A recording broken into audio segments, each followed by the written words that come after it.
Hi friends, welcome back to triple S R channel. ఈరోజు మనం పన్నీర్ పలావ్ చేసుకుందామండి. ముందుగా స్టవ్ మీద బాండీ పెట్టి ఓ టేబుల్ స్పూన్ నెయ్యి వేసుకుని పన్నీర్ ముక్కలను ఫ్రై చేసుకుని పక్కన పెట్టుకోవాలి. అదే బాండీలో ఇంకో టేబుల్ స్పూన్ నెయ్యి వేసుకుని జీడిపప్పు, ఉల్లిపాయ ముక్కలు, పచ్చిమిర్చి ముక్కలు, క్యారెట్ ముక్కలు వేసుకుని ఫ్రై చేసుకోవాలి. అవి ఫ్రై అయిన తర్వాత కొత్తిమీర, పుదీనా కూడా వేసుకుని ఫ్రై చేసుకోవాలి. తర్వాత గ్రీన్ బఠానీ వేసుకోవాలి. ముందుగా నానబెట్టుకున్నానండి, ఒక అరగంట ముందు నానబెట్టిన బఠానీ అందులో వేసుకుని బఠానీ మెత్తగా అయ్యే వరకు మగ్గనివ్వాలి. అలా మగ్గిన తర్వాత ఒక టేబుల్ స్పూన్ అల్లం వెల్లుల్లి పేస్ట్ వేసుకుని పచ్చివాసన పోయే వరకు వేపించుకోవాలి.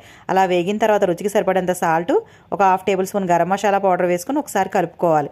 అలా కలిపిన తర్వాత ముందుగా ఒక గంట ముందు నానబెట్టానండి బాస్మతి రైస్, అవి అందులో వేసుకుని పన్నీర్ ముక్కలు ఫ్రై చేసుకున్నాం కదండి, అవి కూడా అందులో వేసుకుని ఒకసారి మిక్స్ చేసుకుని మూత పెట్టి కాసేపు మగ్గనివ్వాలి. అలా మగ్గిన తర్వాత 1-1.5 వాటర్ వేసుకుని స్టవ్ మీడియం ఫ్లేమ్లో పెట్టుకుని రైస్ మెత్తగా అయ్యే వరకు ఉడికితే పన్నీర్ పలావ్ రెడీ అండి. చాలా బాగుంటుంది, ట్రై చేసి చూడండి. Thanks for watching. Please like